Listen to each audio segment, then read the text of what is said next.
देखिए बॉयज, हम बोला था हमारे स्टूडेंट को हम वादा किया था कि हम पहले एक्सप्लोसिव को सेस करेंगे, उसको बाद वेंटिलेशन में जाएंगे। लेकिन हम बोला नहीं, हमको ट्यूशन प्राइवेट ट्यूटर भी है, तो उसके लिए हमको कभी कभी बीच में भी डालना पड़ेगा। हम कोशिश करेंगे अभी ये एक्सप्लोसिव को पहले देके इसको देने के लिए, नहीं तो हम स्टूडेंट से डिस्कस करके बाद में देंगे। ठीक है, जो ज़्यादा बात करना ठीक नहीं है, हम टॉपिक्स में आ रहा है। तो ड्रिलिंग एंड ब्लास्टिंग में एक्सप्लोसिव भी है, तो हम कुछ क्वेश्चन आप लोग से कर रहा है, आंसर भी हम दे देगा। बोलिए, जो सॉलिड ब्लास्टिंग होता है उसमें जो मिली सेकेंड डिले डिटोनेटर बोलता है, उसका पहले कौन कौन शब्द जो करना पड़ेगा? देखिए, उसको बोलेगा कैरिक, नॉन इंसेंटिव, डिले, मिली सेकेंड डिटोनेटर और मिली सेकेंड डिले डिटोनेटर, जो भी बोलेंगे। कैरिक टाइप, नॉन इंसेंटिव, मिली सेकेंड डिले डिटोनेटर। ऑप्शन ज्यादा रहेगा तो क्या दिक्कत है? आप तो जान रहा है। अच्छा, आप लोग बताए तो सिंपल सा क्वेश्चन है, 10 तो क्वेश्चन बोलेंगे। बताए तो आपको जो सॉलिड ब्लास्टिंग है उसमें से P5 छोड़ के दूसरा एक्सप्लोसिव आप व्यवहार कर सकता है कि नहीं सकता है? कभी नहीं, कभी नहीं। कुछ कुछ कोलियरी में प्रैक्टिस हो रहा है, तो लड़का लोग हमको आके चैलेंज भी करता है कि सर P3 देता है।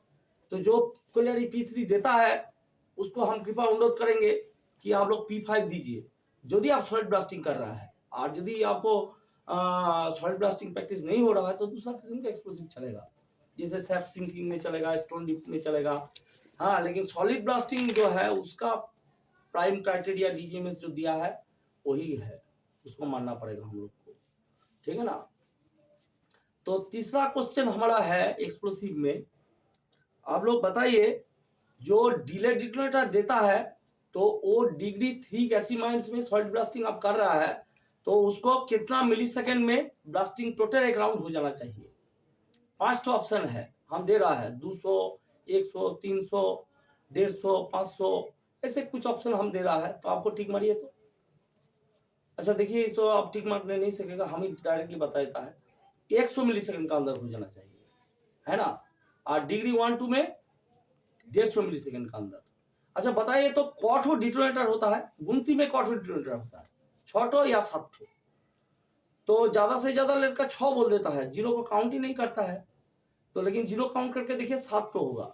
0, 1, 2, 3, 4, 5, 6, 7 आया ना? तो ये ख्याल रखेगा। अच्छा, कितना इंटरवल का ये है? 25 मिली सेकेंड का डिले इंटरवल है। अच्छा, डिले जो मटेरियल है वो क्या होता है? Red lead plus silicon. दूसरा भी हो सकता है, लेकिन रेड लेड सिलिकॉन भी डिले एलिमेंट में दिया जा सकता है। अच्छा, हम एक तो सिंपल सा क्वेश्चन पूछ रहा है, 1 से कनेक्शन 2 में दिया, 2 से 3 में दिया, 3 से 4 में दिया, 5 ऐसे देगा, तो सीरीज कनेक्शन करने के लिए बोल रहा है। तो यदि गलती से आपको 1 से 2 नहीं देके 3 में जाएगा, 2 में आएगा, ऐसे बोलिए, तो ब्लास्टिंग का ऊपर कुछ इफेक्ट पड़ेगा कि नहीं पड़ेगा? देखिए, हमारा जितना जानकारी है वो पड़ेगा नहीं, क्योंकि 0 पहले फूटेगा। तो 0 आपको लेकिन नीचे में देना पड़ेगा, जैसे आपको वेज कट पैटर्न है। हम ये बात नहीं बोल रहा है कि 0 को ऊपर में दीजिए, इसको वो बात नहीं बोल रहा। हम बोल रहा है कि कनेक्शन में गलती हो जाएगा, बात सर्किट यदि क्लोज हो जाएगा, आप उसको सजाना 0 से ही पड़ेगा नीचे से, तो आपको वही वाला पहले फूटेगा, कोई दिक्कत नहीं है। तो ये भी जानकारी रखिए थोड़ा सा। अच्छा बोलिए, जो हम लोग कनेक्शन करता है, तो कनेक्शन बेसिकली डीजीएमएस बोला है सीरीज कनेक्शन करने के लिए। तो आपको जो सीरीज कनेक्शन है उसी में से मिसफायर को डील करना है। मिसफायर कितना नंबर रेगुलेशन में है? 204 में है, पढ़ लेना। 2017 CM1 में 204 में है मिसफायर। तो अच्छा बोलिए, तो मिसफायर में जब आपको मिसफायर हो ही गया है, सब कुछ डीलिंग करके आप देख लिया है, जो प्रोसीड्योर है 204 में मिसफायर ही फाइनली हो गया, तो आप क्या करेंगे? कितना दूरी में उसका होल देंगे, रिलीविंग होल? बताइए, 1 फुट होगा ना, 30 सेंटीमीटर होगा ना, 40 सेंटीमीटर होगा ना, 28 ना 20? देखिए, फुट में कभी मत बोलना, उस सेंटीमीटर में बोलना अच्छा है। 30 सेंटीमीटर, तो 30 सेंटीमीटर लेकिन लगभग 1 फुट ही हो जाएगा, क्योंकि आपको 1 इंची समान आपको होता है 2.54 सेंटीमीटर।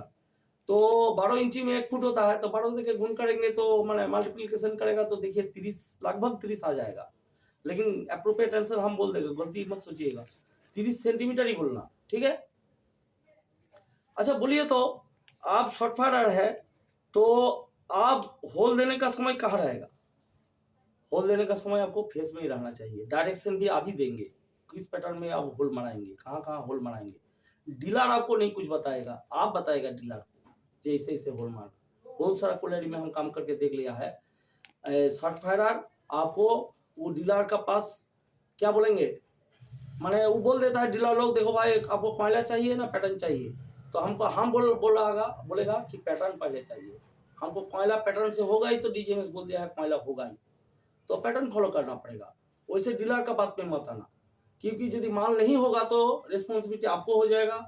कुछ भी दिक्कत होगा तो रिस्पॉन्सिबिलिटी डीलर पर नहीं रहेगा। वो बोलेगा हम लोग मूर्ख सुख मानुष है, इतना क्या जानता है, जो माइनिंग वो बोला है तब पार्टी मार देगा। तो डीलर को भी हम एक बात बोलेगा, वो भी हमारा रिस्पेक्टेड पर्सन है।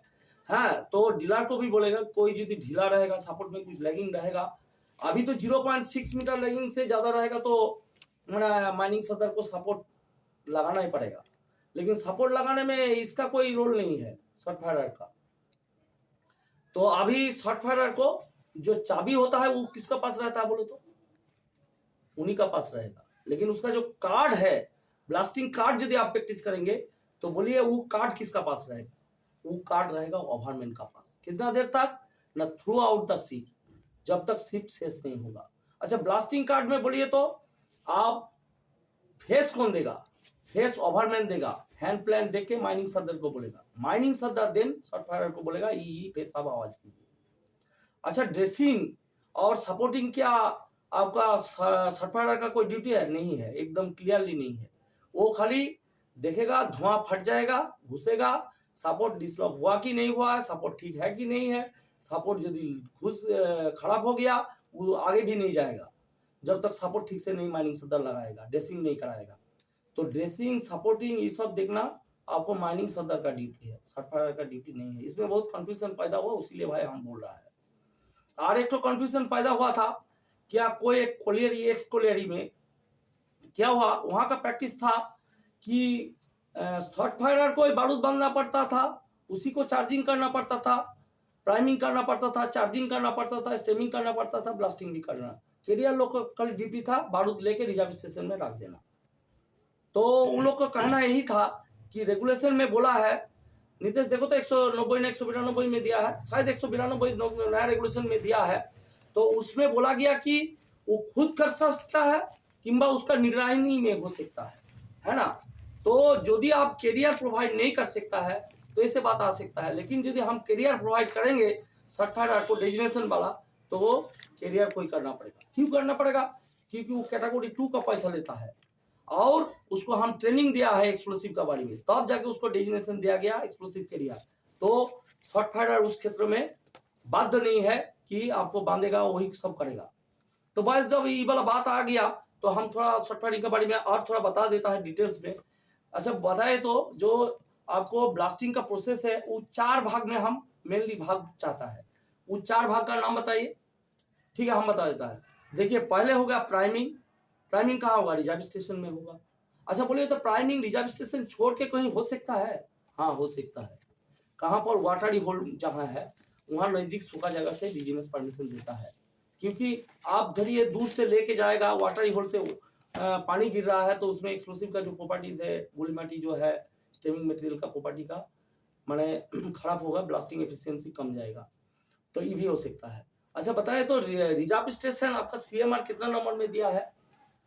189 में दिया है, ज्यादातर दिया नहीं है। तो रिजर्व स्टेशन का बारे में हम थोड़ा बता दे रहा है आपको। पहले कार्ड सिस्टम तो क्लियर कर लेते हैं, उसके बाद फिर बोलेगा, क्योंकि एक में घुस से दूसरा में निकालने जाना ठीक नहीं है। तो कार्ड आपका शॉर्ट फायरर का कार्ड रहेगा आपको ओवरमैन का पास, ब्लास्टिंग कार्ड। अच्छा, ब्लास्टिंग कार्ड इशू कौन कर सकता है? देखिए, शिप में इमीडिएट बॉस ओवरमैन होता है, यदि सेकंड क्लास मैनेजर नहीं रहेगा ओवरमैन भी कर सकता है, ठीक है, लेकिन माइनिंग सदर नहीं कर सकता है। तो क्राइसिस में ओवरमैन करेगा, लेकिन इसका जनरल नियम यही है, सेफ्टी ऑफिसर करेगा। मैनेजर तो सब कुछ कर सकता है, उसमें कोई दिक्कत नहीं है, लेकिन सेफ्टी ऑफिसर ज़्यादा से ज़्यादा वो कार्ड बना के मैंने सही करके देता है, फोटोकॉपी छिटा के। तो फोटोकॉपी का प्राइस आप मत सोचिए कि कंपनी देगा, उसको आपको बेयर करना पड़ेगा, आपको डेजिग्नेशन मैन नंबर्स को आपको देना पड़ेगा, और नहीं तो सेफ्टी ऑफिसर ऑफिस से रिकॉर्ड लेके आपको बना के देगा, लेकिन आपको सिग्नेचर पहले करना पड़ेगा, सब कुछ फिलअप करना पड़ेगा, तभी तो सेफ्टी ऑफिसर सही करेगा ना। ये सब याद रखेंगे। तो फिर माइनिंग सदर का कार्ड किसको पास रहेगा? माइनिंग सदर का कार्ड रहेगा शॉट फायरर का पास। एक राउंड में ब्लास्टिंग हो जाएगा, माइनिंग सदर का कार्ड एक राउंड तक मिस फायर लेके तब तक उसका कार्ड शॉट फायरर का पास रहेगा। जैसे कंप्लीट हो जाएगा प्रोसीड्योर तो फेरोज दे देगा। और एक्सप्लोसिव कैरियर का कार्ड किसका पास रहेगा? शॉट फायरर का पास रहेगा। हर एक राउंड ब्लास्टिंग होगा, फिर फेरोज दे देगा।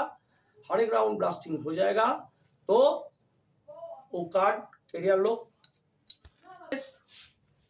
देखिए, ये जो हम कार्ड सिस्टम ब्लास्टिंग बोला है ना, ये जब आपको दो फेस अपोजिट डायरेक्शन में जा रहा है और विद इन 9 मीटर में है पार्टी, तो अब एक फेस तो बंद हो जाएगा इधर, और उस वक्त माइनिंग सदर का कार्ड शॉट फायरर का पास रहेगा। लेकिन नॉर्मल जो है इसे ब्लास्टिंग कर रहा है, दो पार्टी 9 मीटर का अंदर नहीं आएगा, तो माइनिंग सदर का कार्ड शॉट फायरर का पास जमा नहीं रहेगा। ठीक है, तो आज इतना रहने दीजिए शॉट फायरिंग के बारे में, कल और बताएंगे।